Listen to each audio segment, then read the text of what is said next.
नमस्कार। Uttarakhand science education research centre में आप सभी का स्वागत है। यूसर्क राज्य में प्रौद्योगिकी आधारित विज्ञान शिक्षा सुलभ करवाने हेतु कृत संकल्प है। आज के इस तकनीकी युग में शिक्षा पद्धति में सम्यक बदलाव की आवश्यकता को ध्यान में रखते हुए शिक्षा के सभी स्तरों तक आईसीटी के समावेश से और विशेषज्ञों के माध्यम से विकसित ई कंटेंट सुदूर छात्रों एवं अध्यापकों हेतु उपलब्ध करवाया जा रहा है। हमारा विश्वास है कि ई कंटेंट एक मूल्यवान संसाधन के रूप में आपके चिंतन कौशल एवं रचनात्मकता में वृद्धि करने में सहायक होगा। धन्यवाद।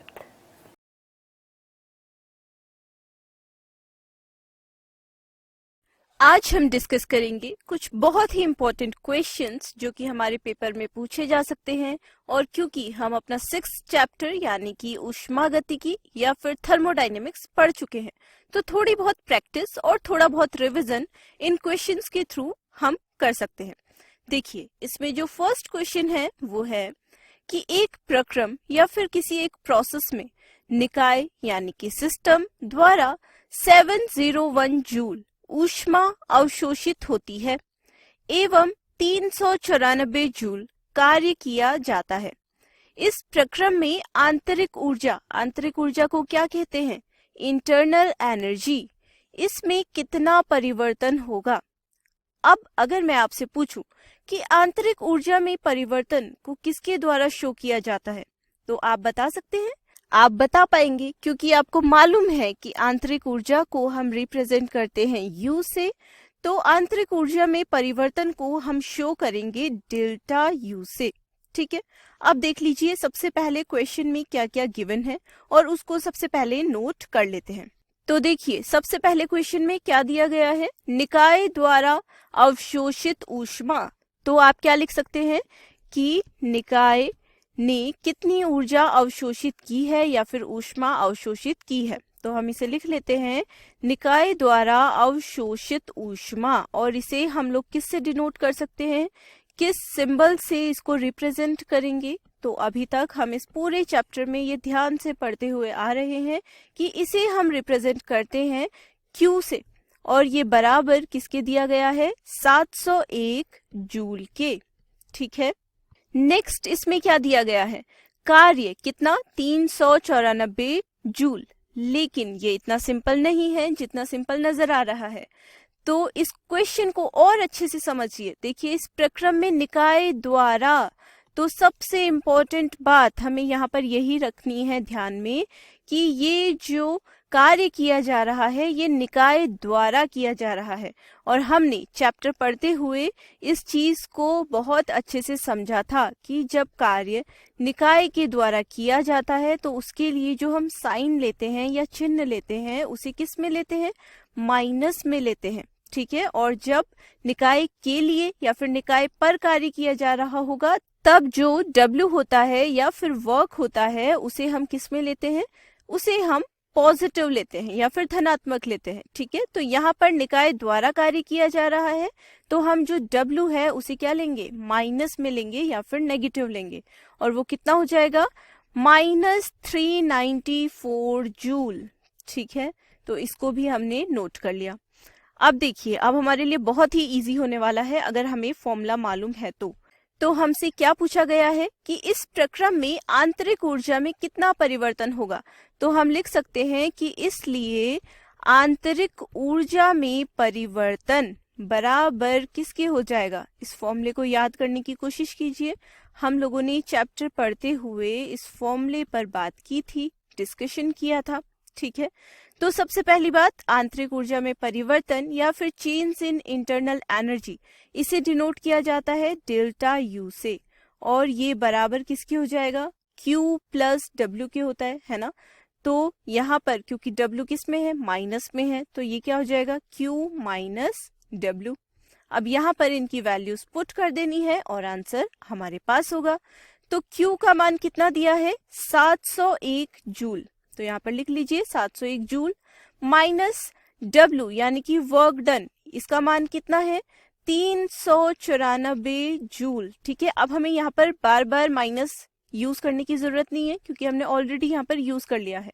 अगर इसे हम प्लस लिखते तब हम लोग यहाँ पर इसका माइनस यूज करते और फिर भी सेम ही हमारी इक्वेशन बनती। ठीक है, तो इन साइन को ध्यान में रखना है, अच्छे से चिन्हों को। अब देखिए यहाँ पर डेल्टा यू का मान कितना आ जाएगा। मुझे लगता है अभी तक आप लोगों ने अपनी कॉपी में इसे सॉल्व तो कर ही लिया होगा, है ना। तो ये आ जाएगा 307 जूल या फिर 307 जूल। और इस तरीके से हमने इस क्वेश्चन को कर दिया सॉल्व, और इतना इजी क्वेश्चन ये हमको लगा, जबकि देखने में ये क्वेश्चन बहुत टफ लग रहा था, है ना। तो ऐसा ही होता है कुछ हमारे साथ एग्जाम्स में भी, जब हम क्वेश्चन को ढंग से नहीं पढ़ते हैं, आंसर हमें आता होता है लेकिन हम क्वेश्चन को टफ समझकर उसे छोड़ देते हैं, उस पर ध्यान ही नहीं देते। तो हमें सबसे पहले क्या करना चाहिए, क्वेश्चन को एक बार अच्छे से पढ़ लेना चाहिए और उसी के थ्रू हम उसका आंसर भी पता कर सकते हैं।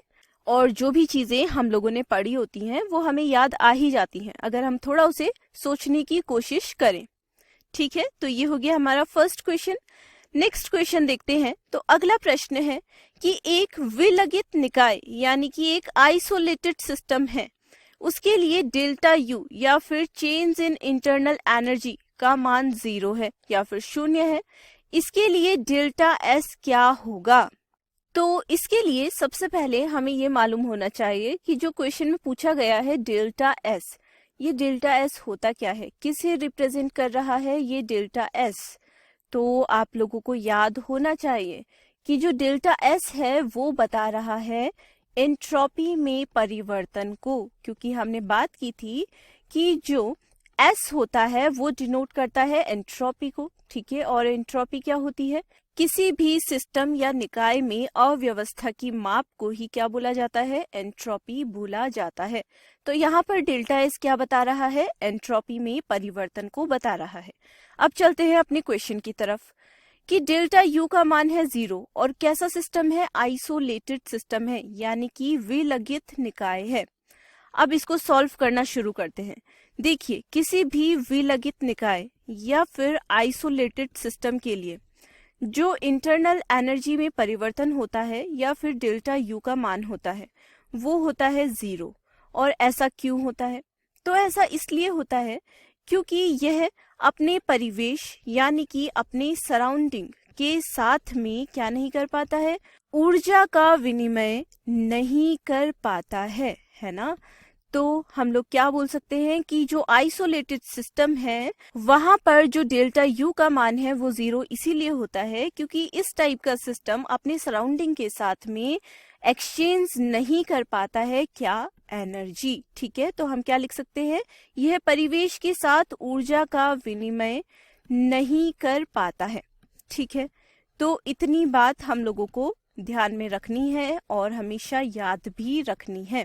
ठीक है, अब लेकिन क्योंकि हमने ऊष्मागतिकी का द्वितीय नियम पढ़ा था, है ना, सेकंड लॉ ऑफ थर्मोडायनेमिक्स, उसके अकॉर्डिंग क्या होता है कि स्वतः प्रवर्तित प्रक्रम या फिर स्पॉन्टेनियस प्रोसेस के लिए किसी विलगित निकाय या फिर आइसोलेटेड सिस्टम की जो इंट्रोपी है वो हमेशा क्या होती है, बढ़ती है। ठीक है, तो इसीलिए जो डेल्टा एस है उसका मान 0 से ज्यादा होगा, या फिर हम क्या बोल सकते हैं, ये होगा धनात्मक या फिर पॉजिटिव। और यही है इस क्वेश्चन का आंसर, जिसमें हमसे पूछा गया था कि एक विलगित निकाय या फिर आइसोलेटेड सिस्टम के लिए डेल्टा यू का मान 0 होता है। और ऐसा इसलिए होता है क्योंकि जो आइसोलेटेड सिस्टम है वो सराउंडिंग के साथ में जो ऊर्जा है या फिर एनर्जी है उसका विनिमय या फिर उसे एक्सचेंज नहीं कर पाता है। लेकिन हमें ये बात भी मालूम है कि किसी भी स्वतः प्रवर्तित प्रक्रम या फिर स्पॉन्टेनियस प्रोसेस के लिए जो डेल्टा एस है या फिर एंट्रोपी है वो हमेशा बढ़ती है या फिर धनात्मक होती है। तो इसीलिए यहाँ पर जो डेल्टा एस है या फिर चेंज इन एंट्रोपी है वो 0 से ज्यादा होगा उसका मान, या फिर हम कह सकते हैं कि वो धनात्मक होगा। अब देखते हैं अगला प्रश्न। तो अगला क्वेश्चन है कि आबंध ऊर्जा आबंध वियोजन ऊर्जा के बराबर कब होती है। तो आपको एक बात याद होगी कि जब हम लोग आबंध वियोजन ऊर्जा या फिर बॉन्ड डिसोसिएशन एनर्जी वाला टॉपिक पढ़ रहे थे, तब हमने बात की थी कि इसको हम 2 टाइप्स में डिवाइड करके देखेंगे। पहला टाइप तो हम लोगों ने देखा था किसके लिए, द्विपरमाणुक अणुओं के लिए या फिर डाई एटॉमिक मॉलिक्यूल्स के लिए, और दूसरा टाइप हमने किसके लिए देखा था, बहुपरमाणुक अणुओं के लिए या फिर पॉली एटॉमिक मॉलिक्यूल्स के लिए। तो जब हमने बात की थी द्विपरमाणुक अणुओं के लिए, तब तो हमने जनरली बात की थी, इसका मतलब है जिसपे 2 परमाणु हो, है ना। जैसे कि अगर हम बात करें हाइड्रोजन हाइड्रोजन बॉन्डिंग की, ठीक है, या फिर हम बात करें क्लोरीन क्लोरीन के बीच के बॉन्ड की, ठीक है, या फिर हम लोग बात करें ऑक्सीजन ऑक्सीजन के बीच के बॉन्ड की, तो यहाँ पर 2 परमाणु हैं जो आपस में जुड़े हुए हैं और मिलकर एक अणु का निर्माण कर रहे हैं। तब तो हमने देखा था कि इनके लिए हम आबंध वियोजन ऊर्जा, यानी कि जितनी एनर्जी इनके बॉन्ड बनाने में रिलीज हुई थी उतनी की ही जरूरत, उतनी ही ऊर्जा की जरूरत इनको पड़ती है जब इन बॉन्ड्स को तोड़ना पड़ता है, और यही तो होती है आबंध वियोजन ऊर्जा। तो इसको तो हम इजीली ज्ञात कर सकते हैं। लेकिन जब बात आई थी बहुपरमाणुक अणुओं की या फिर पॉली एटॉमिक मॉलिक्यूल्स की, तब हमने ये बोला था कि किसी पॉली एटॉमिक मॉलिक्यूल के लिए एक आबंध वियोजन ऊर्जा ज्ञात नहीं की जा सकती। इसके लिए हमें क्या करना पड़ता है, एक समान आबंधों की आबंध वियोजन ऊर्जाओं का या फिर बॉन्ड डिसोसिएशन एनर्जीज का औसत करना पड़ता है या फिर एवरेज ज्ञात करना पड़ता है, और जिससे क्या ज्ञात होती है, बहुपरमाणुक अणुओं के लिए आबंध ऊर्जा। तो यहाँ पर जो हम लोग बॉन्ड डिसोसिएशन एनर्जीज का औसत ज्ञात कर रहे थे उसे हम लोग क्या बोल रहे थे, आबंध ऊर्जा बोल रहे थे, ठीक है। तो यहाँ पर हम लोग आबंध वियोजन ऊर्जा का प्रयोग नहीं करते हैं। अब क्वेश्चन में क्या पूछा जा रहा है कि आबंध ऊर्जा आबंध वियोजन ऊर्जा के बराबर कब होती है। तो आप इस केस में तो देख रहे हैं कि आबंध वियोजन ऊर्जा के बराबर तो आबंध ऊर्जा नहीं है, क्योंकि यहाँ पर तो औसत ज्ञात करना पड़ रहा है। अब बचा ये वाला केस, यहाँ पर क्या है, जो आबंध वियोजन ऊर्जा है वही आबंध ऊर्जा भी है। तो इस पेज को कर देते हैं क्लीन, क्योंकि हमने ये समझने के लिए इस तरीके से इनको लिखा था, ठीक है। वैसे हम लोग लेक्चर्स में भी इन बातों को कर ही चुके हैं। और जो ये क्वेश्चन पूछा गया है इसका हम आंसर लिख लेते हैं कि आबंध ऊर्जा आबंध वियोजन ऊर्जा के बराबर कब होती है। अगर हमसे पूछा जाए तो हम बोल सकते हैं कि ऐसी कंडीशन होती है द्विपरमाणुक अणुओं के लिए, ठीक है, यानी कि डाई एटॉमिक मॉलिक्यूल्स के लिए, जहां पर 2 परमाणु मिलकर किसी एक अणु का निर्माण करते हैं। और अगर इसमें आपको एग्जाम्पल्स भी देने हों तो आप उदाहरण के रूप में लिख सकते हैं, बहुत अच्छे अच्छे एग्जाम्पल्स जिनका अभी हमने उदाहरण लिया भी था कि हाइड्रोजन हाइड्रोजन परमाणु के मिलने से बन जाता है हाइड्रोजन का अणु, वैसे ही क्लोरीन क्लोरीन परमाणु के मिलने से बन जाता है क्लोरीन का अणु, वैसे ही ऑक्सीजन ऑक्सीजन परमाणु के मिलने से बन जाता है ऑक्सीजन का अणु, और इत्यादि या फिर एटसेट्रा, ठीक है। ये क्वेश्चन भी हमको आ गया समझ में। अब नेक्स्ट क्वेश्चन सॉल्व करते हैं। अगला प्रश्न है कि किसी ठोस की इंट्रोपी, यानी कि किसी सॉलिड स्टेट में जो इंट्रोपी है वो संगलन पर क्यों बढ़ जाती है, यानी कि फ्यूजन पर क्यों बढ़ जाती है।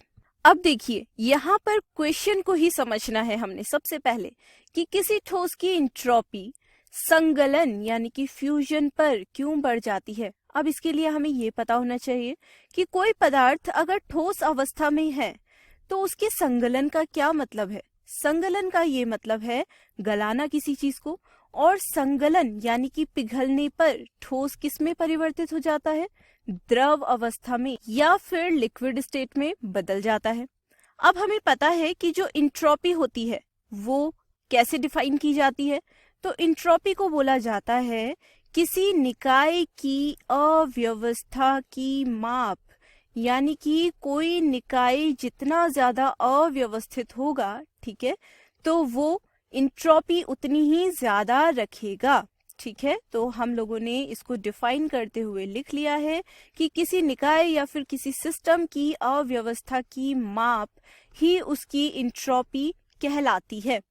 अब हम लोगों ने ये बात की थी लेक्चर पढ़ते हुए कि जब ठोस अवस्था में कोई पदार्थ होता है तो उसकी इंट्रोपी द्रव अवस्था की तुलना में क्या होती है, कम होती है।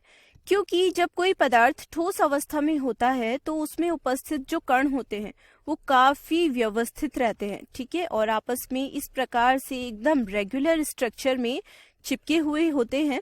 तो जितना ज्यादा वो आपस में चिपके होंगे तो इसका मतलब है उन्हें इधर उधर मूवमेंट का मौका तो बहुत ही कम मिलेगा, और कम मूवमेंट करेंगे तो इसका क्या मतलब होगा कि उनकी जो इंट्रोपी है या फिर उनकी जो अव्यवस्था है वो कम है। किसकी तुलना में? द्रव अवस्था की तुलना में। और ऐसा क्यों? क्योंकि जो द्रव अवस्था में या फिर लिक्विड स्टेट में पदार्थ के कण होते हैं वो होते हैं दूर दूर, या फिर ठोस अवस्था या सॉलिड स्टेट की तुलना में अव्यवस्थित। और इसीलिए इस क्वेश्चन का आंसर भी हम यहीं से दे सकते हैं कि किसी ठोस की इंट्रोपी संगलन पर इसलिए बढ़ती है क्योंकि ठोस किस में बदल जाता है? द्रव अवस्था में बदल जाता है। और जो द्रव अवस्था होती है उसमें कणों की इंट्रोपी क्या होती है? अधिक होती है, या फिर कण अत्यधिक अव्यवस्थित होते हैं। किसकी तुलना में? सॉलिड स्टेट की या फिर ठोस अवस्था की तुलना में। तो ये क्वेश्चन भी हम लोग समझ गए। अब नेक्स्ट क्वेश्चन पे चलते हैं। अगला प्रश्न है कि स्वतः प्रवर्तित प्रक्रमों के लिए ऊष्मागतिकी की दशाएं बताइए। तो देखिए, जब हम इस चैप्टर के लेक्चर्स कर रहे थे तो हम लोगों ने इस बात पे बहुत अच्छे से डिस्कस किया हुआ है कि जो स्वतः प्रवर्तित प्रक्रम होते हैं या फिर स्पॉन्टेनियस प्रोसेसेस होती हैं, उनके लिए जो एंथैल्पी है वो कम होनी चाहिए। तो किसी प्रोसेस के स्पॉन्टेनियस होने के चांसेस बढ़ जाते हैं अगर एंथैल्पी कम हो। और हमने कंडीशन ये भी देखी थी कि कई सारी प्रोसेसेस में एंथैल्पी ज्यादा होने के बाद भी वो स्पॉन्टेनियस होती हैं। लेकिन जनरली क्या होता है कि एंथैल्पी का कम होना स्पॉन्टेनियस प्रोसेस होने के लिए एक ड्राइविंग फोर्स की तरह वर्क करता है या फिर प्रेरक बल की तरह कार्य करता है। तो पहली कंडीशन तो क्या हो जाएगी कि डेल्टा एच यानी कि एंथैल्पी में परिवर्तन क्या होना चाहिए? ऋणात्मक हो। अगर एंथैल्पी में परिवर्तन का मान ऋणात्मक हो या बहुत ही कम हो तो इसका मतलब है कि प्रोसेस स्पॉन्टेनियस हो सकती है, या फिर ये इसके लिए अच्छा है स्पॉन्टेनियस होने के लिए। दूसरी बात, जो डेल्टा एस का मान है यानी कि एंट्रोपी में परिवर्तन, वो कैसा होना चाहिए? वो ज्यादा होना चाहिए या फिर वो धनात्मक होना चाहिए, क्योंकि एंट्रोपी क्या होती है? किसी निकाय में कणों की अव्यवस्था की माप होती है। जितनी ज्यादा अव्यवस्था होगी प्रक्रम या फिर प्रोसेस उतनी ही अच्छे से स्पॉन्टेनियस हो पाएगी, ठीक है। और तीसरा जो हमने इसके लिए दशा देखी थी या कंडीशन देखी थी, तो हम लोगों ने बात की थी कि जो गिब्स फ्री एनर्जी है उसमें जो परिवर्तन होता है यानी कि डेल्टा जी, वो क्या होना चाहिए? नेगेटिव होना चाहिए। तो ये तीनों ही कंडीशन हैं जो कि स्पॉन्टेनियस प्रोसेस होने के लिए अच्छी मानी जाती हैं या फिर उनके लिए ड्राइविंग फोर्स की तरह वर्क करती है। तो ये क्वेश्चन भी आप लोगों को आ गया समझ में, है ना। अब नेक्स्ट क्वेश्चन देखते हैं। तो अगला क्वेश्चन है कि एक अभिक्रिया हमें दी गई है 2A + B और इन्होंने मिलकर बना दिया है 2D नाम का उत्पाद या फिर प्रोडक्ट। इसके लिए डेल्टा U नॉट यानी कि मानक परिस्थितियों या फिर स्टैंडर्ड कंडीशंस में चेंज इन इंटरनल एनर्जी का मान दिया गया है -10.5 किलो जूल, एवं डेल्टा एस नॉट यानी कि मानक परिस्थितियों अर्थात स्टैंडर्ड कंडीशंस में चेंज इन एंट्रोपी का जो मान दिया गया है वो है कितना? -44.1 जूल प्रति केल्विन। अभिक्रिया के लिए डेल्टा जी नॉट यानी कि स्टैंडर्ड कंडीशंस में ही हमने change in Gibbs free energy की गणना करनी है और बताना है कि ये प्रक्रिया स्वतः प्रवर्तित हो सकती है या फिर नहीं। तो इसको बहुत अच्छे से समझना है, बहुत ही इंपॉर्टेंट क्वेश्चन है और जब हम इसको सॉल्व करेंगे तो ये हमको बहुत इजी भी लगने वाला है। अच्छा, अब सबसे पहले हम लोगों को यहाँ पर थोड़ा सा रिवीजन पे भी ध्यान देना है कि जो चेंज इन एंथैल्पी होता है यानी कि अगर हम स्टैंडर्ड कंडीशंस में इसको लिखें तो हम क्या लिख सकते हैं? Delta H not. इसका संबंध अगर हम लोग चेंज इन इंटरनल एनर्जी के साथ में देखें तो delta U not plus delta N G R T, तो यही एक संबंध होता है एंथैल्पी और इंटरनल एनर्जी और गैसीय उत्पाद के मोलों की संख्या एवं गैसीय अभिकारकों के मोलों की संख्या के अंतर के बीच। अब देखिए जो जो वैल्यूज हमें दी गई हैं सबसे पहले उन्हें नोट करेंगे। तो डेल्टा यू नॉट का मान हमें दिया गया है जो कि बराबर है -10.5 किलो जूल के, ठीक है, यहाँ पर दिया गया है। डेल्टा एन जी इसका मान हम लोग ज्ञात कर सकते हैं। कैसे? तो देखिए उत्पादों में जो गैसीय मोलों की संख्या है वो कितनी है? 2 है, माइनस अभिकारकों में जो गैसीय मोलों की संख्या है वो कितनी है? 2 + 1 यानी कि 3। तो यहाँ पर कितना मोल आ जाएगा? तो इसको पहले यहाँ पर ब्रैकेट के बाहर से मोल लिख देते हैं और यहाँ पर आ गया -1 मोल, ठीक है, क्योंकि ये इनके अंतर या फिर डिफरेंस को शो कर रहा है। दूसरा हम लोग आर यानी कि सार्वत्रिक गैस नियतांक या फिर यूनिवर्सल गैस कांस्टेंट, इसकी वैल्यू हम लोगों को मालूम रहती है 8.314 × 10⁻³ किलो जूल प्रति केल्विन प्रति मोल के जितनी, ठीक है। और देखिए टेम्परेचर जो कि हम स्टैंडर्ड कंडीशंस में ले रहे हैं, तो T का मान भी हमको मालूम है, हम कितना ले सकते हैं? 298 केल्विन। तो अब हमें इस फॉर्मूले में रखने के लिए सारी ही वैल्यूज मिल गई हैं। हम डेल्टा एच नॉट का मान यहाँ से ज्ञात कर सकते हैं। तो delta H not equals to क्या हो जाएगा? डेल्टा यू नॉट यानी कि -10.5 किलो जूल, ठीक है, प्लस डेल्टा एन जी, इसकी वैल्यू हमने कितनी ज्ञात करी है यहाँ पर? -1 मोल, ठीक है, इनटू आर यानी कि 8.314 × 10⁻³ किलो जूल प्रति केल्विन प्रति मोल, ठीक है, इनटू टी यानी कि 298 केल्विन। तो 298 केल्विन यहाँ पर हमने रख दिया। अब इसको आपने करना है सॉल्व, तो यानी कि delta H not equals to क्या हो जाएगा? -10.5 किलो जूल माइनस, जब आप इसको सॉल्व करेंगे तो ये आ जाएगा 2.478 किलो जूल। और इन दोनों को जब आप लोग जोड़ेंगे और साइन किसका आ जाएगा? माइनस का आ जाएगा, तो ये आ जाएगा -12.978 किलो जूल, ठीक है। तो देखिए हमें डेल्टा एच नॉट का मान प्राप्त हो गया है। अब क्या हम गिब्स फ्री एनर्जी या फिर गिब्स एनर्जी का मान ज्ञात कर सकते हैं? तो हाँ, क्योंकि हमें फॉर्मूला मालूम है गिब्स एनर्जी के लिए। तो गिब्स एनर्जी के लिए फॉर्मूला क्या होता है? Delta G not equals to delta H not minus T delta S not, यही तो होता है। G equals to H minus T delta S, है ना। और ये सब हमने क्योंकि परिवर्तनों के आधार पर लिखे हैं तो ये समीकरण कुछ इस तरीके से बन गई। हमारे पास डेल्टा H नॉट का मान यहाँ से ज्ञात किया हुआ है, ठीक है। T की वैल्यू हमें मालूम है 298 केल्विन। डेल्टा S नॉट यानी कि इंट्रोपी में परिवर्तन का मान हमें इस क्वेश्चन में दिया गया है, तो हम लोग एक बार क्वेश्चन देख लेते हैं। यहाँ पर हमको गिवन है डेल्टा एस नॉट का मान कितना? -44.1 जूल प्रति केल्विन, ठीक है। तो अब फिर से इस पेज को ऊपर ले जाते हैं क्योंकि यहाँ पर मेरे पास जगह नहीं है लिखने के लिए। आप लोग अपनी कॉपी में ऐसे ही नोट कर सकते हैं। तो देखिए delta G not equals to delta H not की जगह पर कितना आ जाएगा?